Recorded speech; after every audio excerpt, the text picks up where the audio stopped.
पति, पत्नी और नौकरानी। शीतल और अभिमन्यु की शादी को 5 साल हो चुके थे, लेकिन अभी तक उनका कोई बच्चा नहीं हुआ था। इसकी वजह से शीतल और अभिमन्यु परेशान रहते थे, लेकिन उन दोनों से ज्यादा परेशान थी शीतल की सास, यानी अभिमन्यु की माँ जानकी देवी। जानकी देवी चाहती थी कि जल्दी से जल्दी उनकी गोद में पोता या पोती आ जाए, और इसीलिए वो अपनी बहू शीतल को लेकर एक दिन हॉस्पिटल पहुंची। डॉक्टर मैडम, जरा ठीक से चेक करके बताइए ना। कई बड़े बड़े डॉक्टर को दिखाया है, लेकिन मेरी बहू माँ ही नहीं बन पाती। मैंने शीतल को बहुत अच्छे से चेकअप किया है। देखिए, बात यह है कि शीतल के अंदर माँ बनने की कैपेसिटी नहीं है। ये आप क्या कह रही हैं डॉक्टर साहब? कोई तो इलाज होगा ना, कोई दवाई दे दीजिए। देखिए, कुछ प्रॉब्लम ऐसी होती है जिनका कोई ट्रीटमेंट नहीं होता। आई एम सॉरी टू से, लेकिन शीतल कभी माँ नहीं बन सकती, क्योंकि उसके यूट्रस में अंदर से ही कुछ प्रॉब्लम है। घर आने के बाद क्या हुआ माँ? कहाँ लेकर गई थी आप शीतल को? अरे कहाँ लेकर जाती, डॉक्टर मैडम के पास ले गई थी, लेकिन तेरी बीवी तो कभी माँ बन ही नहीं सकती। मम्मी जी, इसमें मेरी क्या गलती? अगर अंदर से कोई प्रॉब्लम है तो उसमें मैं भी कुछ नहीं कर सकती। जानती हूँ, ये बात डॉक्टर के मुंह से सुन चुकी हूँ। अब दोबारा मेरे सामने इस बात का गाना मत गा। अरे माँ, परेशान होने की जरूरत नहीं है, हम सोचते हैं ना कुछ। अरे क्या सोचेगा तू? जब डॉक्टर कह चुका है कि तेरी बीवी माँ नहीं बन सकती, तो बता क्या सोचेगा तू? कहाँ से लाएगा बच्चा? माँ, ये तो मैं भी नहीं जानता। अभिमन्यु, क्यों ना हम अनाथ आश्रम से एक बच्चा गोद ले आए? क्या फर्क पड़ता है बच्चा हमारा हो या गोद लिया हुआ? हाय, बड़ी बातें बनाने वाली। क्या फर्क पड़ता है? अरे क्यों फर्क नहीं पड़ता? मुझे इस वंश को आगे बढ़ाने के लिए मेरे बेटे का खून चाहिए, किसी दूसरे का नहीं। लेकिन माँ, आप जानती हैं कि ये अब पॉसिबल नहीं है। मैं कुछ नहीं जानती। मैं किसी पराये की औलाद को इस घर में अपना पोता या पोती बन के बढ़ता हुआ नहीं देख सकती।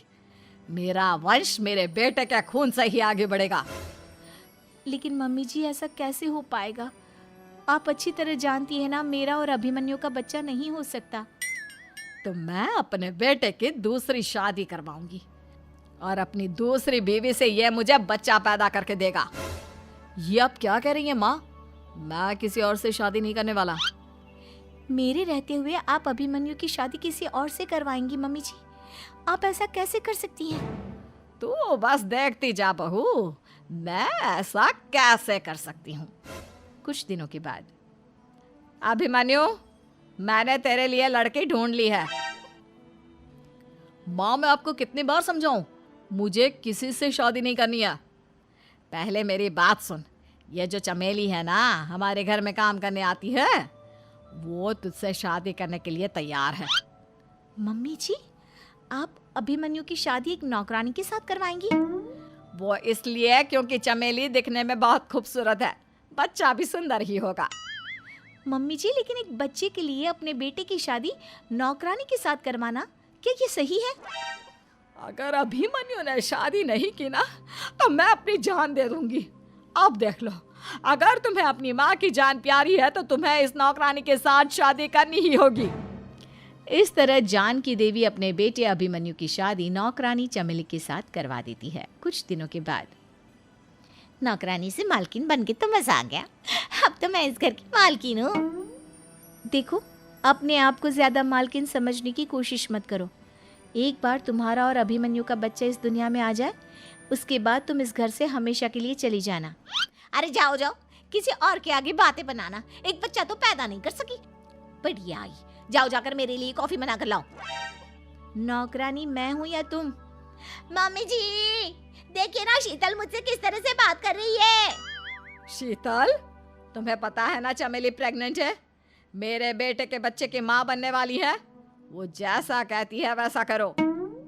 लेकिन मम्मी जी, वो मुझे नौकरों की तरह ट्रीट कर रही है। अरे तो करेगी ना, वैसे भी बहू तुम हो किस काम की? एक बच्चा तो पैदा नहीं कर सकती। जाओ अब घर के सारे काम करो और चमेली को आराम करने दो। थैंक यू मम्मी जी, भगवान आपका भला करे। आप नहीं होती तो मैं नौकरानी से महारानी कैसे बनती? देखो, तुम्हें जो चाहिए सब मिलेगा।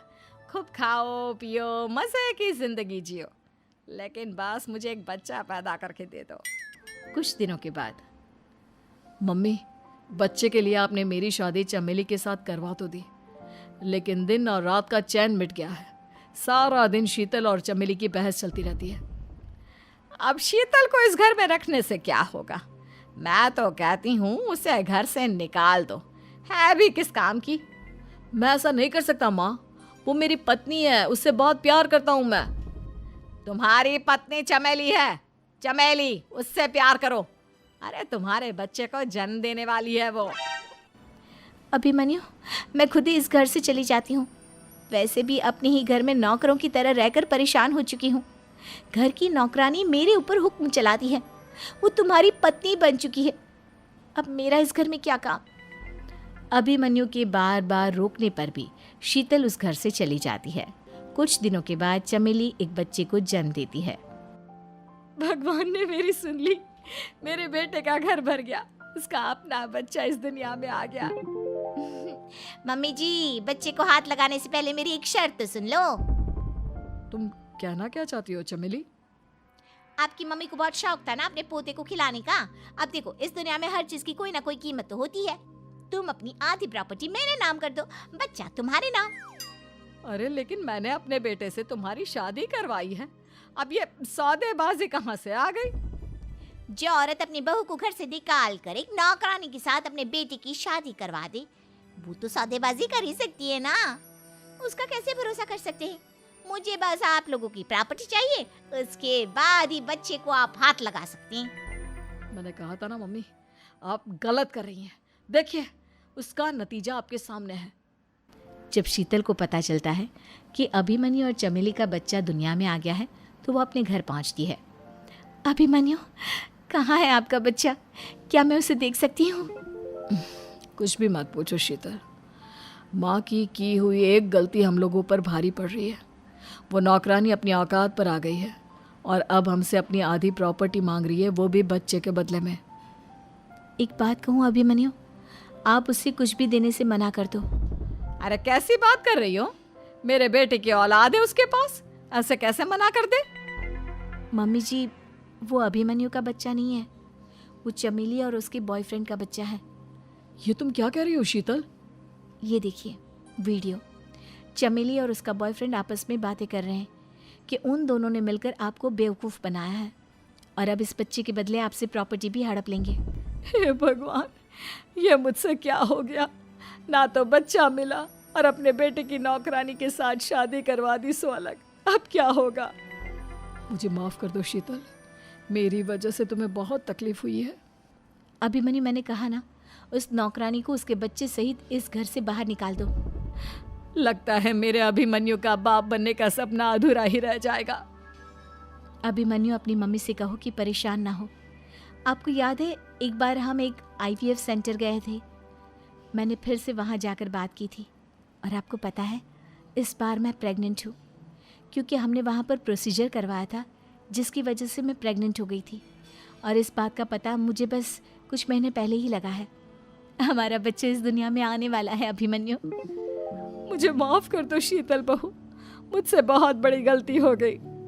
कोई बात नहीं माँ, लेकिन अब हमें उस धोखेबाज नौकरानी को इस घर से बाहर निकालना है और इस घर की मालकिन को वापस घर लाना है, वो भी अपने बच्चे के साथ।